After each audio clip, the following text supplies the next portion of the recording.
it really does seem like BBC cannot really catch a break. They keep, hiring actors that are members of Hamas to play in the documentaries.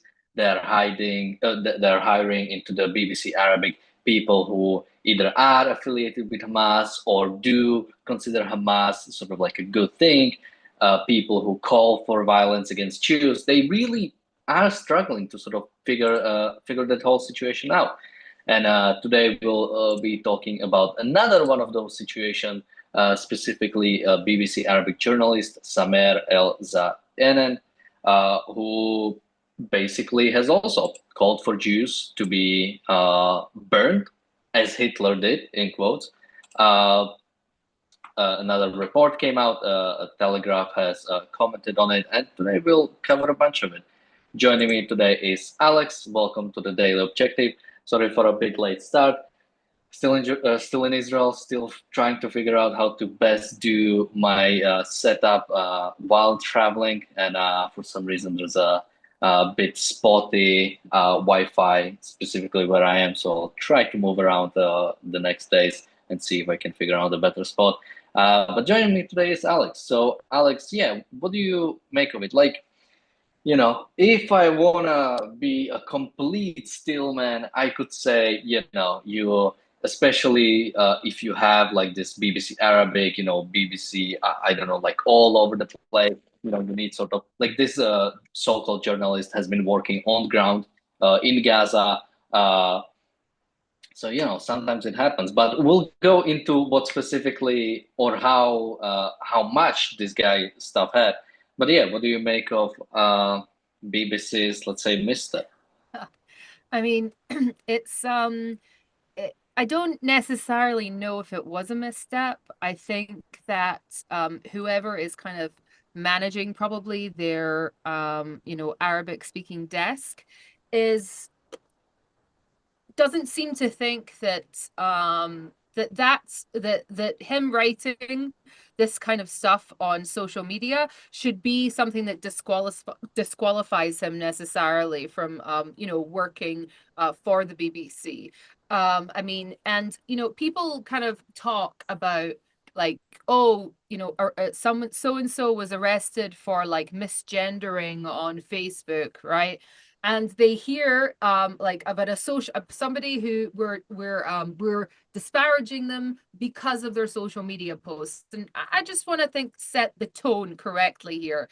So the a few years ago, 2 years ago, there was a car ramming, actually kind of local to where I live, and a 20-year-old man was ran over by a car, just completely,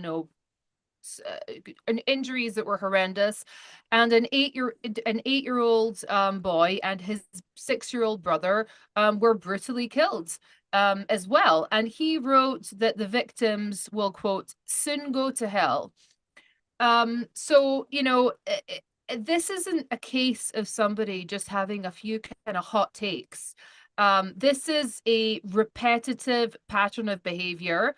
Also, kind of saying also around the same time about a massive attack that also happened in Jerusalem, where also a whole bunch of children were killed, gunned down at outside of a synagogue in a neighborhood.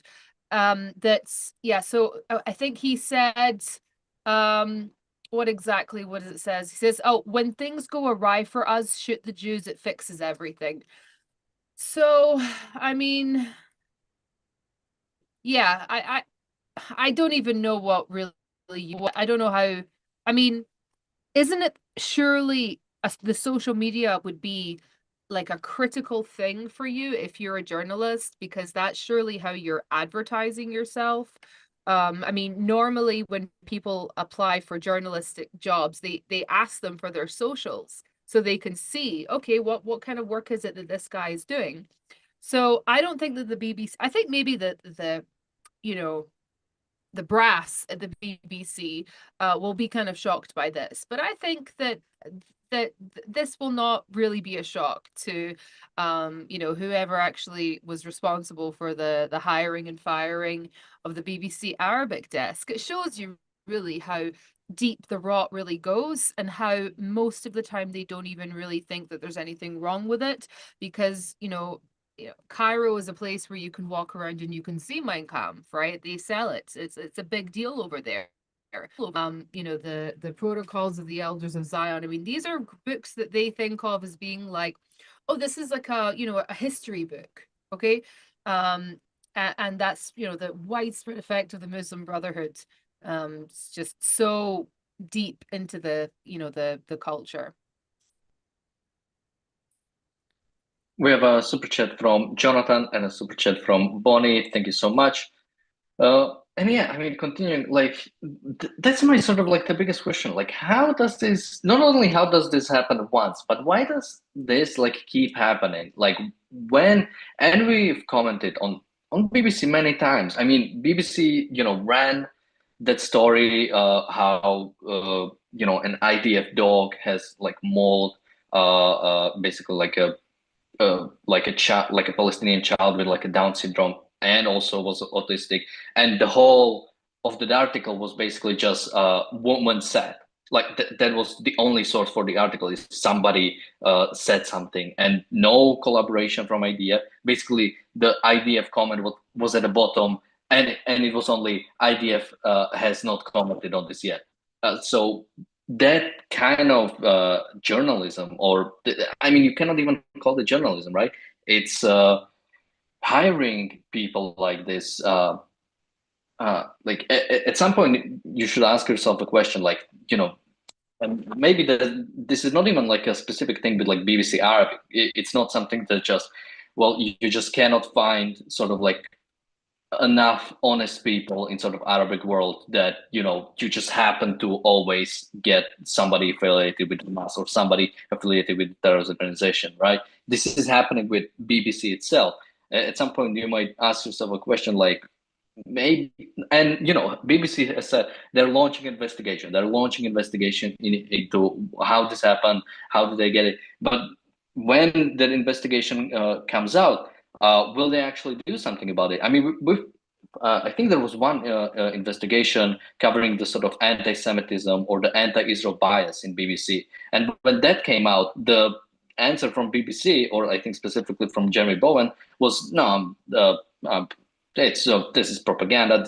We don't care what this is. So yeah, I mean, there might be an investigation by BBC itself. They might look into it. They might even, fire some people. But what then? This really does seem like a systematic problem that BBC is not willing to really deal with, like, head on. Yeah, I think that I don't think it's bad for business, right?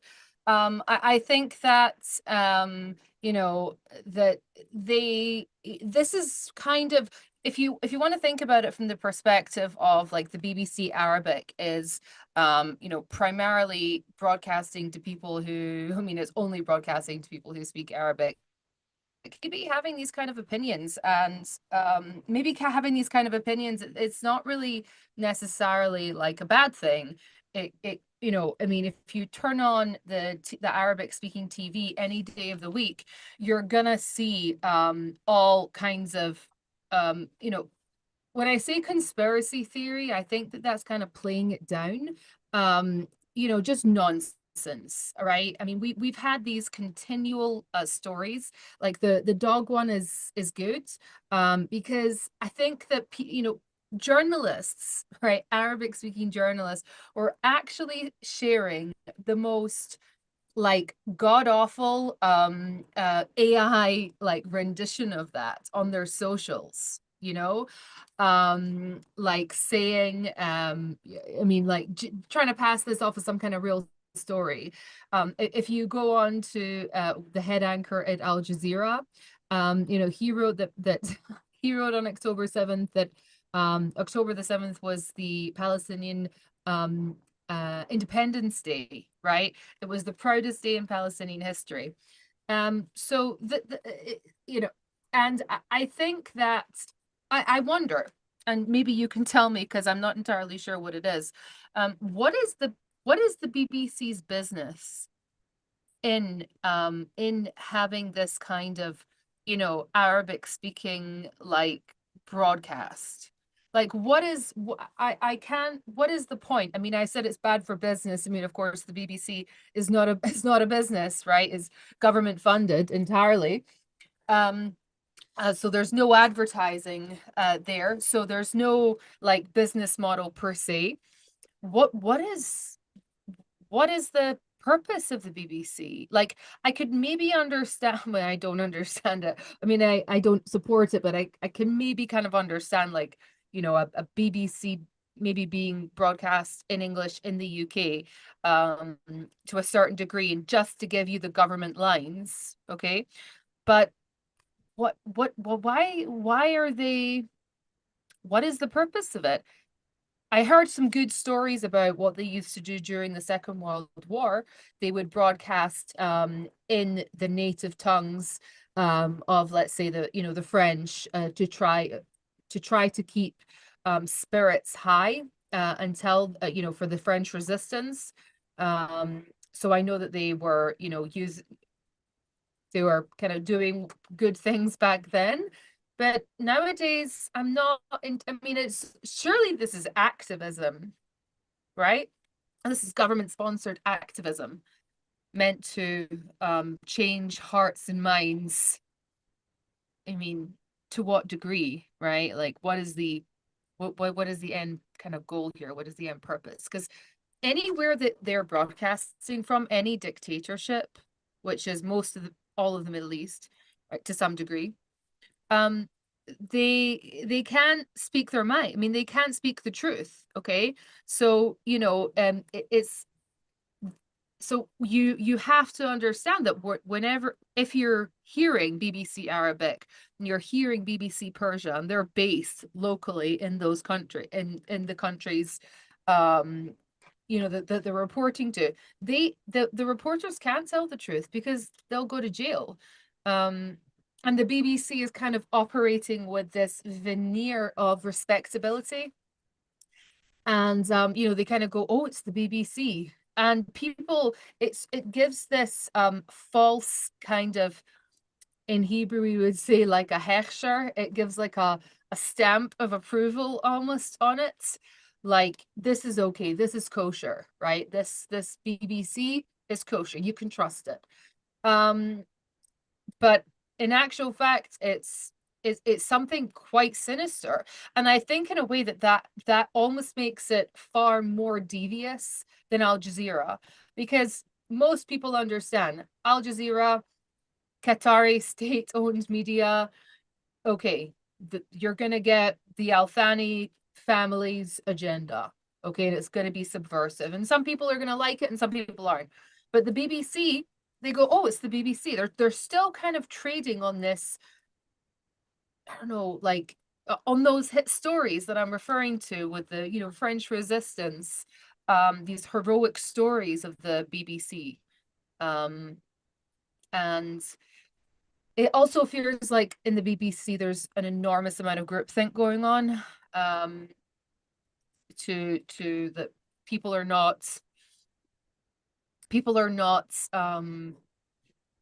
free, okay, for their own safety, right? Safety is in the safety of their jobs, to report maybe the truth, okay, or to report something maybe in a bit of a different way.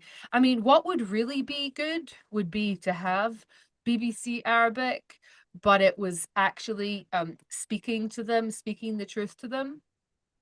It really could be a tool of, like, if you want to think about the British Empire, it really could be this tool of sort of spreading freedom and spreading individual rights, and encouraging people. But instead, it's just, I mean, Yeah, I mean, so the way I understand it, sort of the origins of the BBC Arabic, it was originally actually set up in Jerusalem to spread British propaganda in sort of the Arabic world, right? And if you compare it to stations like Radio Free Europe, right, during the Cold War era, where you had again sort of like Western news or sort of Western, basically news sources trying to go for the people living under the sort of Soviet heel, right? And I think right now we even have something similar, or we had. I think Trump might have actually done some defunding when it comes to that, but we had something similar for China, which actually, funnily enough, I think that was if you guys remember when the tariff started.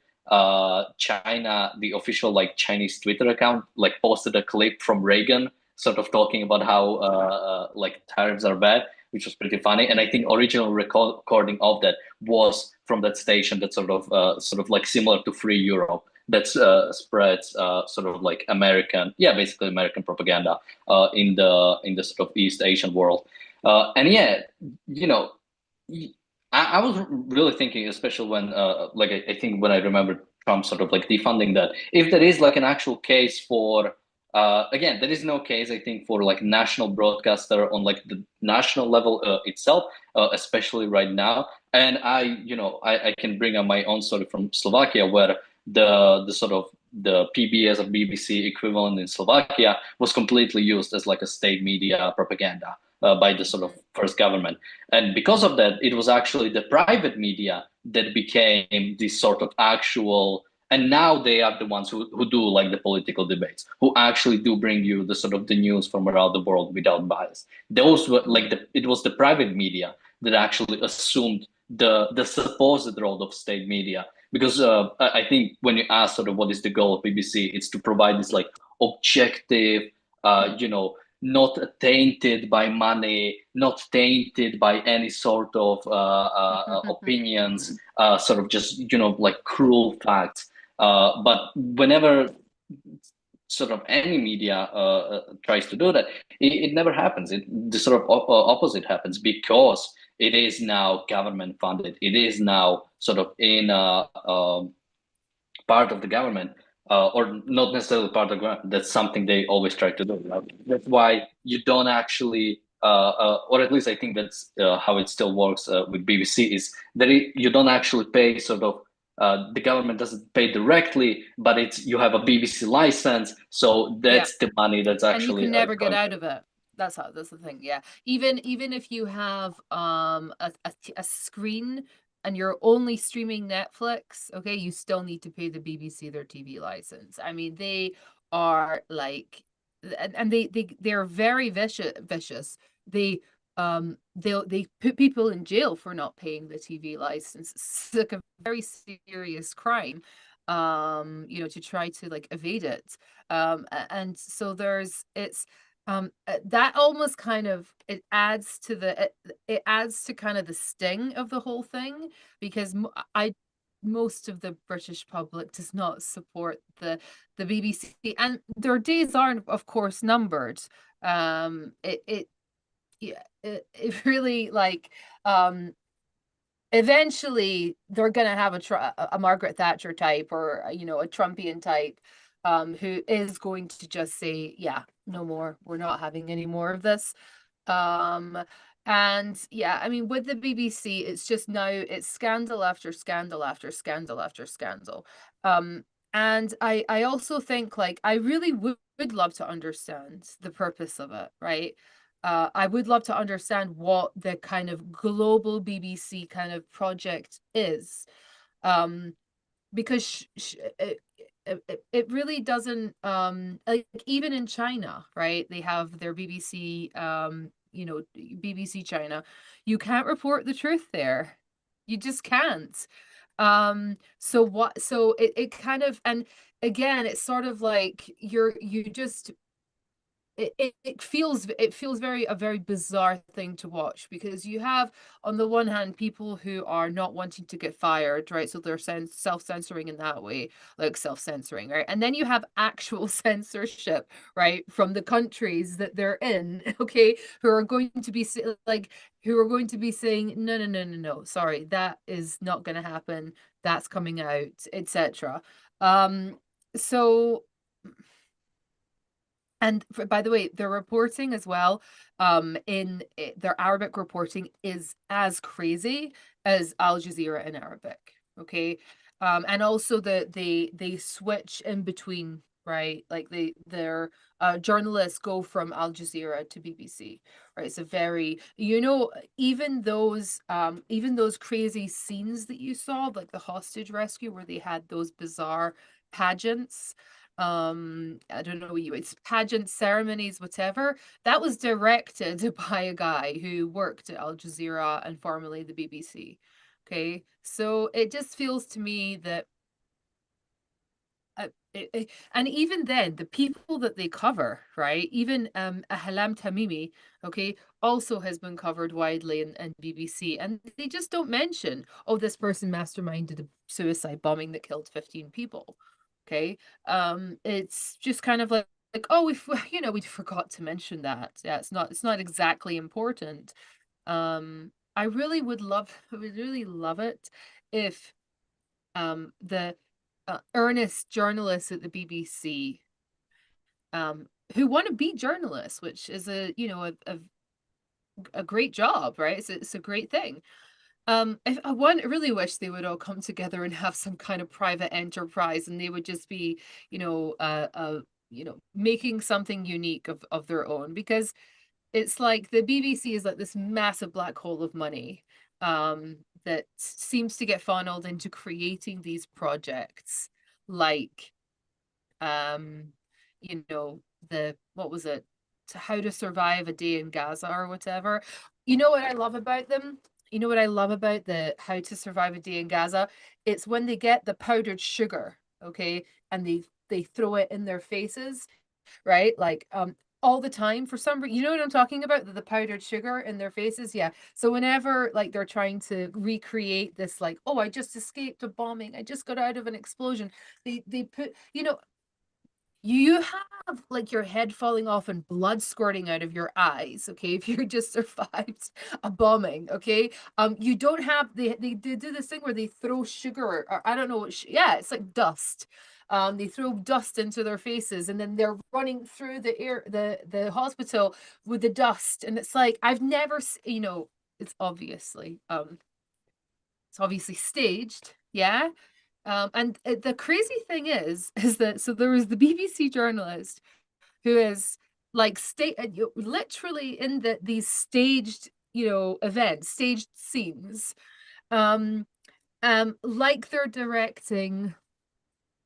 I mean, like they're directing just a film, right? You know what I mean? It's like, okay, folks, now we're filming the bombing and chaos scene. Okay, take one, everybody.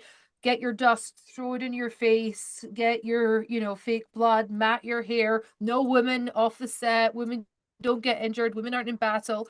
It's just, and anybody who's trained, who's looked at a few of these, like you and me, it's like, duh, we can see what's happening. It's like, you're not fooling anybody.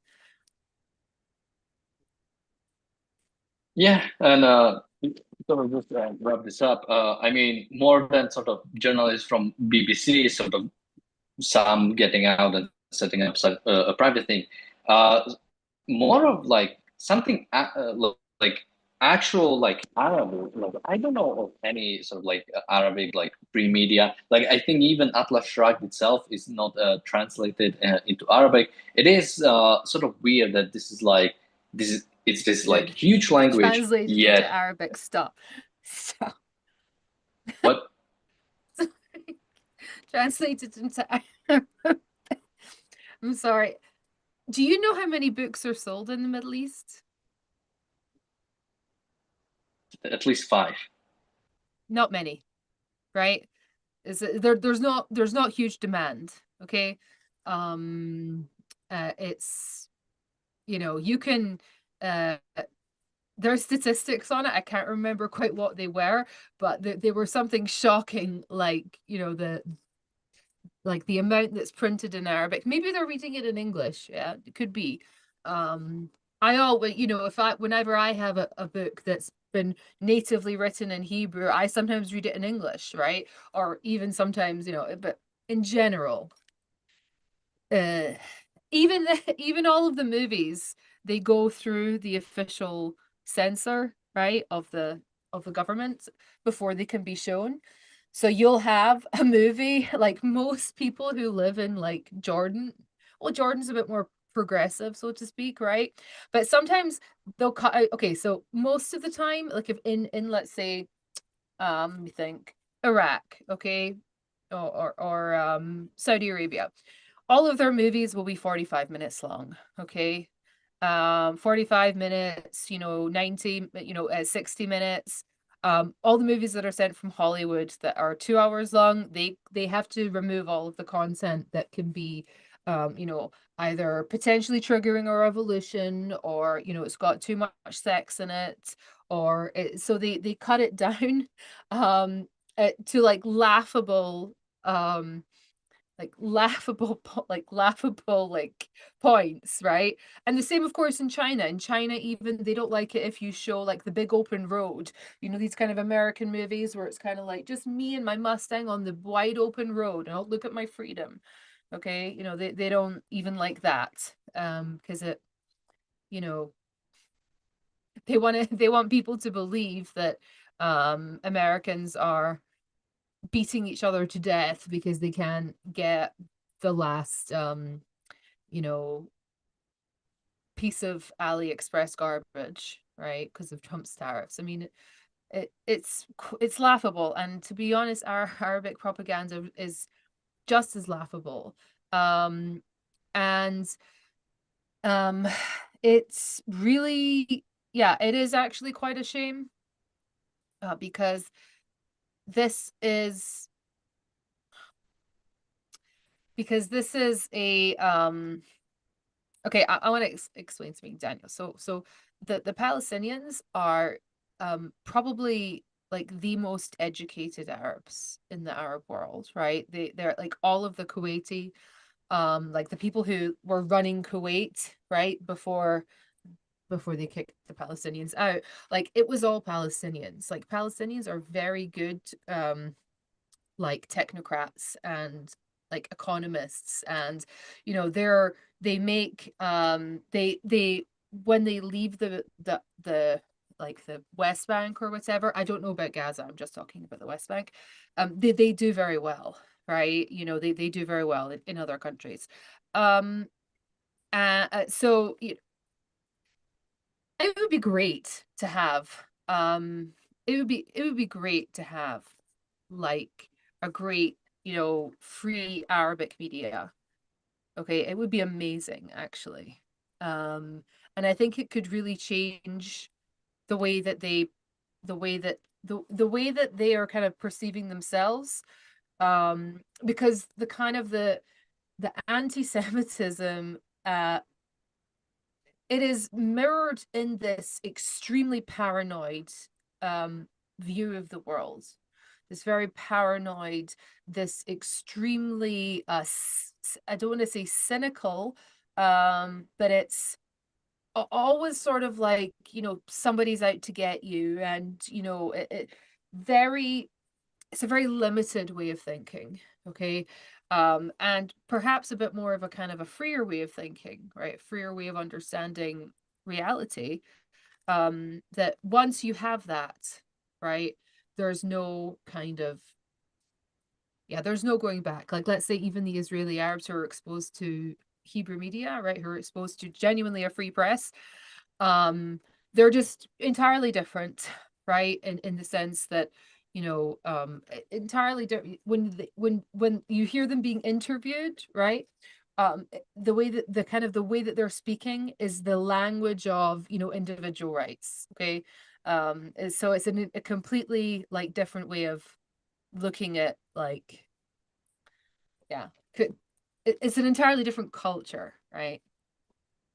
Yeah, maybe that's a job BBC Arabic can try to do if they are willing or if they want to sort of redeem themselves. Although I wouldn't hold my breath for that. But it is something that, yeah, I mean, similar to sort of like Radio Free Europe when it comes to when it is like your direct enemy, I think you want to, you know, like spread propaganda. I think propaganda can have sort of like a even nice. It's sort of used negatively oftentimes, but I think there is such a thing as sort of like such a thing like Top Gun. I think is a sort of like a propaganda for U.S. military, and I don't think there's anything wrong with Top Gun. And we need something similar for the Western world at general, especially when it comes to the populations that have not seen it much before, like most of the Middle East, for that matter. Uh, Because you have to remember that to a dictatorship, free thinking is so threatening. So, you know, they're not going to let you have Top Gun because they'll be like, oh, yeah, we don't need revolutionaries. We don't need, free thinkers over here, right? It's this deeply, like, the dictatorships are evil and paranoid, and that's why they don't want to have. So Daniel, can I respond to something somebody's asked in the chat? yes, and then we have to wrap up. Oh, sorry. Yeah, sorry, I forget. Yeah, so somebody asked, like, take an example of Mossab Hassan. What do you think? We had a long discussion about this today in the chat, and I think that the thing that makes him a hero to me is the fact that he grew up as the, the prince, right? He grew up as the heir apparent, right, to the religious wing of Hamas, and he came out the other side and is a free, not a free thinker. I would say he's an honest thinker, and he's an honest speaker, and that takes a lot of bravery. And that's kind of what makes Mossab a real hero to me. The rest of the sort of like the spy stories and whatever, for me, I can take it or leave it.